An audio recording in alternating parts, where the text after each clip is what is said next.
大家好啊，歡迎翻到我嘅 channel，在下李追。咁今年新一年啦，咁而家終於翻嚟做片啦。咁希望咧，今年咧，我盡量將我嘅片縮短少少，因為我成日太長氣啦，講下咧越拉越拉，好多嘢想講啊。咁但係我希望可以將佢哋斬細件啲，咁可能出多啲比較短嘅片，咁希望等大家容易啲接收。好啦，今日事不宜遲啦，咁我哋今日講下利物浦大熱倒灶。利物浦歐聯16強就俾 PSG 淘汰出局啦。咁本身係今年基本上嗰個金球獎最大嘅最大嘅熱門啦，沙拿仲攞唔攞到呢個金球獎咧？咁樣，亨利有咁講嘅。而家拉芬拿咧係 is ahead with the Ballon d'Or， 咁變相佢就係話巴塞嘅拉芬拿其實係領先緊攞呢個金球獎嘅。咁而我哋睇一睇而家大家嘅位置啦。利物浦基本上就得翻聯賽冠軍嘅啫，咁都鎖定咗噶啦。咁攞到聯賽冠軍都，尤其是沙拿係基本上 one man band 噶啦，前場自己一個 carry 噶啦。咁其實都係一個非常之好嘅成就嚟嘅。咁但係而家拉芬拿喺巴塞度咧，咁其實就巴塞就都係仲係西甲第一啦，喺錄片嘅啲係啦。咁變相另外嘅馬體會啊或者皇馬咧，其實個距離都好近嘅。咁變相就呢個可能有啲懸念，但係巴塞係仲喺歐聯入邊㗎。然後巴塞下場嘅對手冇記錯應該係多蒙特，冇記錯嘅話。咁 anyway 啦，咁其實巴塞而家都喺8強入邊啦。咁如果佢哋再進一步4強，甚至去到決賽嘅話，咁好似以獎杯嚟講嘅話，咁拉芬拿又好似無可厚非喎。如果要攞嘅話，再加上其實拉芬拿今年嘅數據係非常之好啦，佢亦都係基本上一個超級重心嚟㗎啦，喺巴塞嘅進攻端入邊。咁拉芬拿嘅數據或者拉芬拿嘅金球獎表現咧，咁我哋下條片再講啦。我哋今日講翻點解利物浦會喺呢個時候先滑鐵盧，喺呢個最重要嘅關頭，佢哋先嚟腳軟咧。咁首先啦，大家都知道利物浦今年其實勝利11人嚟㗎啦，根本大家都好多人讚 Arne Slot， 讚即係利物浦教練 Arne Slot， 讚得佢最好多嘅嘢就係佢好識得點樣控制啲球員，點樣唔好控制個戰局，唔好攻勢上唔好話殺得興起咁樣入好多球咁樣，佢哋冇㗎。利物浦今年唔會有呢啲嘢㗎，打到咁上下贏緊1-2球，好啦，大家慢慢收翻落嚟。踢慢啲，控住個波，猜下咁樣。所以點解利物浦有時啲波，你睇下，如果咁揾危乎嘅咁樣，就因為佢好似逼又逼得唔係好緊喎，跟住傳又好似冇自由咁喎。其實呢個係一個 Arne Slot 對於利物浦嘅陣容上面嘅掌控嚟嘅，因為佢哋知道利物浦嘅陣容深度係唔足以佢哋4線爭冠，而佢哋放棄咗某啲嘅杯賽啦，譬如可能打普利茅夫嗰場，咁當然佢哋冇遇過俾普利茅夫淘汰嘅，咁但係就大幅輪換啦，咁變相就好明顯嘅就係佢哋個體力，佢哋嘅板凳深度係唔足以支撐到佢哋行到季尾嘅。Arne Slot係知道㗎，係完全知道㗎啦。Arne Slot已經咁，但係某啲位置聯賽可能對於啲強勁嘅對手啊，或者可能歐聯咁，其實你又好難真係去大幅輪換嘅，因為利物浦嘅板凳深度真係唔係好強。但係偏偏咧今日就喺最緊要嘅關頭，佢哋先嚟崩潰啦。睇翻右邊呢度9個球員嘅另外1兩球員冇cap 入嚟，咁但不過唔緊要啦。基本上最主要咧，你見到利物浦嘅喺進攻傳球數據啦，因為我覺得利物浦對於利物浦講傳球數據最緊要嘅，因為佢哋射門嗰啲好多時頭槌咁，其實你又好難計嘅，咁即係你要睇，你要督到好細，你要睇到好深咧，你條片有成個鐘㗎啦咁樣。咁我哋睇一睇最主要嘅傳球數據，因為你睇傳球，你就知道佢哋有冇有效嘅進攻。後防基本上你見到呢度加埋艾利臣同埋雲迪克嘅長傳次數咧，係全隊其他人加埋分分鐘都再多1倍㗎。然後艾利臣25次長傳9次成功啦， 25次雲迪克25次長傳咧，又係15次成功。其實以佢哋喺後防，尤其是艾力神再後啲啦，再遠啲啦，佢哋嘅長傳，佢哋講緊佢哋啲長傳，基本上你唔會斬佢自己三搭線噶嘛，你一定斬出去斬到人哋三搭線噶嘛。咁其實下都30-40碼噶啦。其實以佢哋呢個全球長傳數據嚟講，其實係非常之好噶啦。尤其是雲迪克60% 嘅長傳成功率，60% 係長傳，唔係淨係傳球成功率，再加上71次傳球。可以見到雲迪克今場其實係包辦咗好多利物浦進攻嘅第一點嘅調度嘅。咁個問題就嚟啦，點解會係由呢個中堅嚟做嘅咧？雖然雲迪克嘅傳傳不嬲都係佢哋嘅中武器嚟嘅，但係你再睇一睇翻利物浦嘅中場三子啦、蘇布啦、加芬伯啦同埋麥亞里士達，其實你見到佢哋今場嘅表現其實唔係真係好好嘅啫。尤其是加芬伯啦，加芬伯係完全冇貢獻㗎，0 key pass、0 cross， 兩個長傳一個準，冇打身後嗰啲 full ball 嘅，麥亞里士達都係冇打身後嘅 full ball。加芬伯今場係完全冇用㗎，係完全等於0㗎，係完全冇作用㗎。你等陣睇埋防守數據，你就知點解嘅。咁然後麥亞里士達你見到，哇，佢有91% 成功率喎，好似好勁喎，傳球咁咪先47次傳波，少過沙拿，少過江拿迪，少過羅伯臣。甚至都唔係好多過佢其他嘅隊友好多嘅啫，但係佢係雙防中，佢哋打4-2-3-1，佢係雙防中其中一個。咁然後麥亞里士達相比起加芬伯嘅話，咁當然麥亞里士達會更多係調到嗰個啦。其實佢今場係做得唔好噶，你見到佢喺啲傳球入邊有12次嘅傳中，即係代表咩？你冇玩苦啊，你打唔出人身後啊，冇 full ball啊，你打唔出人身後啊，你冇咩創造性嘅傳球啊，你揾唔到位啊，你夾硬嚟，咁咪唯有拉邊咯。咁咪話拉邊斬中咯，12次傳中4次成功，咁當然啦，唔係話好差嘅，但不過你傳中，你 accurate， 你傳中頂到就係噶咯，可能唔好頂，但係佢頂到都計一次準確嘅傳中噶。咁然後你再睇翻，又有哇，5個 key pass 又好似好勁啦，麥亞里士達又係啊，你只要係攻到門咧。無論你30碼轟個波埋去又好啦，再唔係你響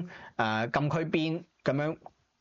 樣夾硬批個波埋去龍門度咧，其實你都係一個成功嘅攻門嚟嘅，咁都係一個 key pass 嚟嘅。所以其實佢呢啲數據其實好多時係有好多膨脹、好多浮動啊，好唔準確嘅數據嚟嘅，呢啲其實係。咁當然，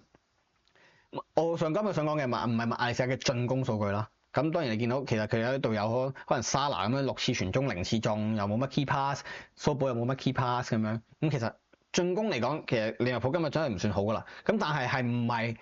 進攻令到佢哋輸波咧？永遠都話噶啦，進攻咧就係贏一場波嘅啫，防守咧先係贏冠軍嘅。咁今日我哋就睇下佢哋防守數據啦。之後啱我哋睇到已經佢哋進攻端係冇乜功夫啦。然後睇防守數據，第一，呢度係整體防守數據。巴黎基本上近乎全部都壓制住利物浦噶啦，基本上你6-4甚至7-3咁樣。咁但係如果你有睇場波嘅話咧，巴黎聖日耳門嘅即係埋門咧，即係中籠嘅埋門咧係多啲嘅。佢哋進攻差唔多，然後如果你有睇場波嘅話，利物浦頭10分鐘同埋上半場嘅尾段、下半場嘅早段咧，係撳住巴黎打嘅。但係倒翻轉頭啦，喺呢啲時間以外，甚至去到加時咧，其實都係 PSG 一路 dominate 嚟緊利物浦嘅。咁而係喺 PSG dominate 嚟緊利物浦嘅時候，然後 PSG 嘅防守數據都比你好嘅時候，咁你就好大鑊啦。咁你就出事啦，即係代表你完全防守唔到人哋嘅進攻，人哋自出自入，人哋係咪都嚼你，係咪都嚼你。講真，今場如果唔係雲迪克同埋艾利臣嘅話咧，利物浦係唔應該只輸1球嘅，係捱唔到加時嘅。咁嘅原因喺邊度咧？睇一睇佢，首先我哋睇一睇佢嘅進攻嘅射門嘅範圍啦，射門嘅距離咁啦。呢個藍色嘅 PSG 啦，一個藍色嘅都係 PSG 啦。PSG 嘅禁區外攻門咧係佔36% 嘅，比利物浦多13%嘅。然後睇翻佢進攻佢射門角度啦，其實係多唔同嘅角度好多啦，同埋佢多好多唔同嘅板斧嘅。即係唔會淨係集中喺中間啊，唔會淨係係咪頭槌啊成咁，因為你見到佢哋喺呢個禁區分佈其實都係側邊多啲嘅，所以其實唔係好多頭槌啊成嗰啲咁樣嘅。咁代表啲咩？即係人哋好多時可能做嘅係一啲小組組織啊，一啲 transition 啊，快撳個地波啊咁樣，多數尾前後柱咁樣啦。因為如果你頭槌到嘅話，其實你中間會集中啲嘅，或者你好多彈翻出嚟第一腳咧夾硬抽埋佢咧，其實都中間會多啲嘅。咁亦都係基於PSG 嘅進攻特性啦。咁呢啲就真係又係要另外攞30分鐘出嚟講噶啦。咁然後利物浦防守數據不如人，俾人喺禁區外係咁就，咁禁區外邊個管啊？一定係防中啊！當然你會話咁你都仲有前線咁樣，你前面嗰4個都仲可以幫到你咁樣。但係4-2-3入邊你有雙防中嘅時候，你喺禁區完全冇殺到任何波，完全冇任何有效嘅防守貢獻，俾人係咁就。然後就算你真係攞翻個波，你第一腳俾翻人，好似今場麥亞里士打，其實佢有好幾次 transition 攞翻個波，一俾佢上去，俾翻對面，又俾人繼續攞翻個波嚟攻。喺進攻端、防守端嚟講，麥亞里士打同埋加芬伯其實都係冇任何貢獻嘅。今場係好差，尤其是麥亞里士打攞黃牌一球啦，其實基本上就係佢完全跟唔上人哋速率，俾人打穿，佢發覺瀨嘢，企唔啱位，遮唔到線，夾硬翻嚟，然後咧因為體力唔夠，錯晒手噶啦，咁夾硬冇嘅，已經 reach 唔到對手噶啦，咁你夾硬喺後面咪夾硬咪人哋一下咯。咁變相就食咗張黃牌，咁呢個亦都係後來Arne Slot會換走佢嘅原因啦。咁變相你通面睇到其實加分有其實今日蘇堡嘅防守其實係 OK 嘅，佢嘅進攻貢獻唔多，但係起碼佢走上走落嘅都 cover 嘅面積都多嘅。但係今場嘅加芬伯同埋麥亞里士打係完全冇任何防守同進攻貢獻嘅，基本上係近乎零㗎。唔係加芬伯係一定係零㗎啦，麥亞里士打可能等同於佢正常佢嘅巔峰狀態，佢嘅好嘅狀態嘅時候，其實可能得3成嘅貢獻，係啦。咁然後因為喺個拍片嘅呢一刻，我都仲未揾到一個detail 嘅highlight，因為官方未出嘅。咁變相咧，我揾唔到一個可以睇到由佢哋失波第一點去到最尾個攻門完成咗入個波嘅片段啦。因為淨係睇到巴高拿傳中嗰下嘅啫。咁我解釋下啦，好簡單就係左閘。對面左閘，魯羅文迪斯喺呢一次利物浦進攻解圍之後咧，喺左閘呢個位置攞到波，一腳殺去中路，一腳斬去中路，跟住然後奧斯曼掟俾你，因為佢係今場打中鋒噶嘛，因為佢逆風，但係佢打中鋒，一嘢拉落嚟，咁後面嘅江拿迪同雲迪克唔敢跟咁上啦，因為好合理嘅，你跟到去中圈咩唔通，其實中堅好難嘅有時，你又要幫可能兩翼包翻咁樣啦。咁一殺上嚟嗰下，奧斯曼掟俾你咧係如入無人之境嘅，因為佢側邊係冇人噶，麥亞里士打同埋加芬伯係完全 nowhere near 嘅，係完全跟唔上嘅。個加芬伯發覺自己瀨嘢啦，佢已經追唔到噶啦。奧斯曼掟俾你一腳喺呢個中場一腳劈右邊，俾巴高拿帶落嚟，再傳中。咁先造成咗佢哋利物浦失球，就係嗰下就係高拿迪同埋艾力神兩個炒埋一碟，咁變相咧個波又清唔到出去，咁俾丹比利執個死雞咁樣。咁如果佢第一點就係紐洛文迪斯殺去中間，你遮到條線，佢冇攞得咁輕鬆又好，佢冇傳得咁靚又好，已經呢個進攻唔成立。又或者加芬伯或者麥亞里士其中一個咁當然麥亞里士因為佢防守第二個人啫。咁加芬伯如果佢可以包落嚟，因為跟翻貼個人，就算佢分上去都好，分上俾巴高拿都好，但係你只要一路跟住佢，咁佢都唔會入到禁區去執翻個雞啊，係咪先？咁但係就係因為利物浦嘅雙防中係完全冇用嘅，係完全冇任何貢獻嘅時候，咁變相就你只有中堅捱打，咁唔好彩就係開波12分鐘冇記錯嘅話，咁江拿迪就咁啱同艾力神有個誤會，咁就冇計啦。咁佢嗰下佢都要落地督走佢嘅，咁但不過咁啱就督唔正咁樣，又炒咗落艾力神度，咁艾力神又唔係真係打出去，因為兩個人炒埋碟咁樣，咁變相佢俾奧斯曼丹比利執個死雞咁樣。即係你當然可以話，喂咁如果後防完美咁，即係羅伯臣喺左邊，唔好俾巴高拿傳到中咁樣，咪唔使輸咯。咁但係你第一點嘅就係你防中，你點解要雙防中就係因為你要 cover 呢個位咯。你防中你就係要 cover。你雙防中你就要 cover，如果唔係你唔使打雙防中㗎，你冇人會打進攻，為咗進攻咧打雙防中㗎，唔 make sense 㗎。就好似利物浦自己咁樣，佢哋喺進攻多啲嘅時候，其實都係加芬伯自己拉落嚟啦，然後麥亞里士打同埋蘇堡係上啲嘅，都係打單防中4-3-3咁樣嘅。其實如果你打雙黃中，然後你包唔到呢啲中場啊、中圈啊或者禁區頂啲危險位置咧，其實完全冇用嘅打雙黃中。咁而家咁好啦，你輸咗波，你又冇進攻，咁你又冇防守，咁你全場都基本上之後全場佢哋都係咁上下嘅啫。咁佢係咪真係冇嘢可以做咧？咁理論即係如果睇即係有啲事後孔明啦，咁我就覺得其實出遠藤航利物浦係唔使輸嘅呢場。首先第一，呢個失波唔會出現。二就係因為遠藤航佢本身就知道自己唔係一個好創造型嘅球員咯，佢喺禁區頂殺完呢啲波咧，好簡單俾翻一腳隊友㗎咋，佢唔會有咁多想一腳打上去啊，然後咧又俾人偷翻個波，又俾人打翻上嚟咁樣嗰啲嘅，因為你問亞利士打你加分8狀態好嗰陣，你梗係攞完落嚟砰一聲劈上去，咁咪好靚咯，係咪先？一定個進攻好凌厲㗎，但係今場佢哋就做唔到，變相佢哋呢樣嘢做唔到嘅時候，佢哋斷纜係仲衰過本身冇乜創造力嘅遠藤航，甚至遠藤航嘅防守更加比佢哋好啦。咁變相喺呢個時候，你控啊，你進攻端你又控唔住，防守你又防唔住，咁其實你輸係緊㗎喎。講真，雖然話利物浦今場都有唔少嘅威脅攻勢啦，但係其實好多時都係嚟自於角球啊，嚟自於雲迪克個頭嘅啫。其實佢前場三子又好啊，或者中場冇乜進攻，冇乜真係有威脅嘅攻門嘅，大部分進攻威脅都係嚟自於雲迪克個頭嘅啫。咁當然你話咁我用角球贏都得噶嘛，係冇錯。咁你全場你可唔可以 keep 住個波，慢慢打，逼個角球翻嚟，你做唔到。你防守俾人打上身，你防唔到；你進攻打入去，自己打入去打個過頭波又好，俾穿佢又做唔到。咁變相你咁樣輸波係，如果你咁應該話你咁都唔輸波嘅話，係天理不容啊！你咁樣哇，真係你真係好好彩，咁啊 PSG 真係抌心口啊，係咪先？咁好啦，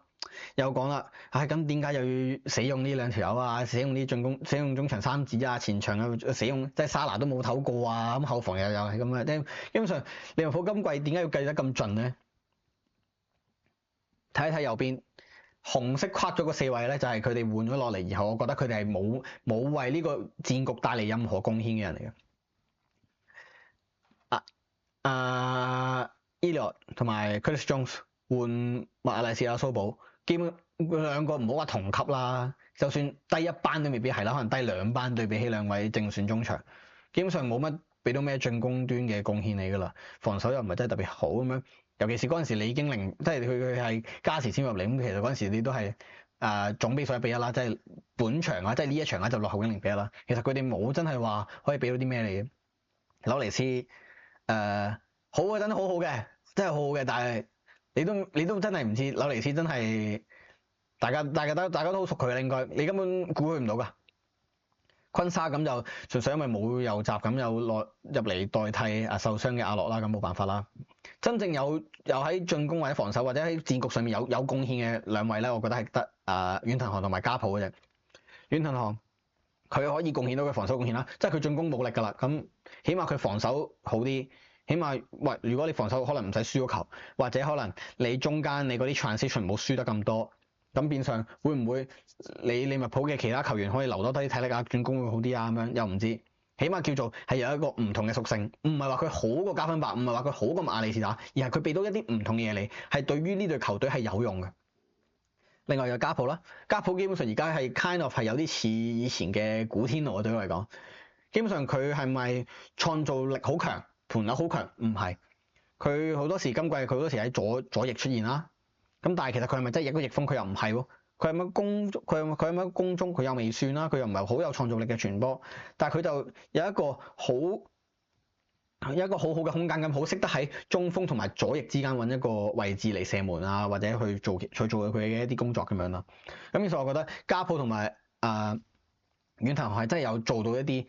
對戰局唔同嘅嘢，咁變相係有為呢隊波帶嚟 value 嘅。咁但係其他啲就乏善可陳啦。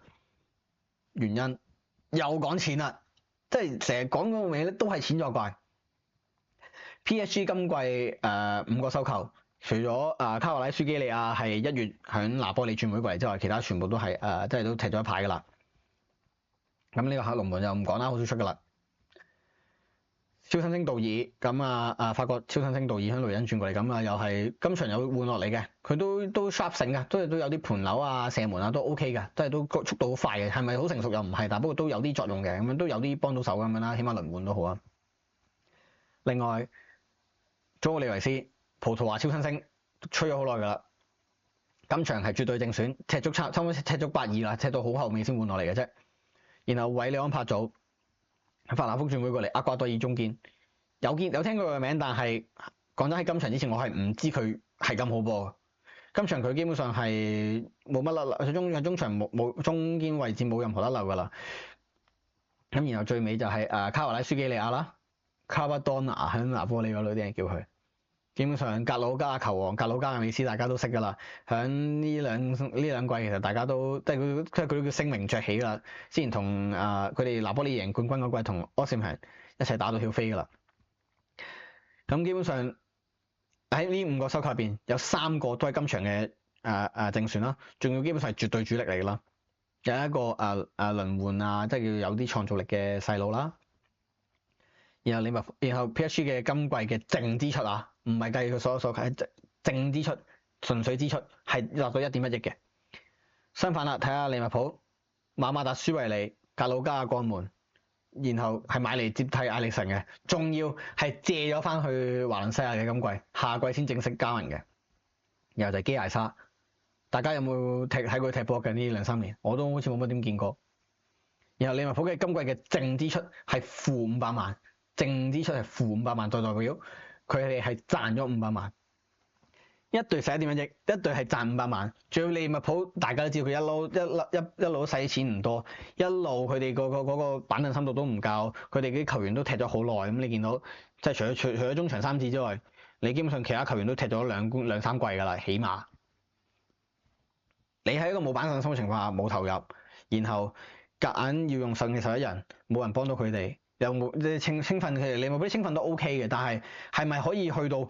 上到歐聯可以對抗啲 PSG 呢啲咁嘅豪門咧？又唔係。咁變相你嚟到呢一個位置嘅時候，你滑鐵盧似乎無可避免。咁講到尾係咁都係真係叫做出咗局㗎啦。咁沙拿呢個金球獎就真係未必到代到啦。咁但係利物浦今季仲點行落去咧？或者下季點行落去咧？沙拿未續約，雲迪克未續約，阿洛未續約，班主唔肯使錢，好明顯㗎啦。又冇咩重大收購，冇咩超新星彈起咁樣。基本上利物浦而家嘅形勢都幾嚴峻啊。咁祝利物浦好運啦。咁另外就係講啱個拉芬拿對於金球獎嘅，對於沙拿嘅喺金球獎方面嘅挑戰咧，咁又會點咧？咁大家拭目以待。我亦都準備咗準備一條片咧，係準備講拉芬拿嘅。咁我哋下條片再見，拜拜。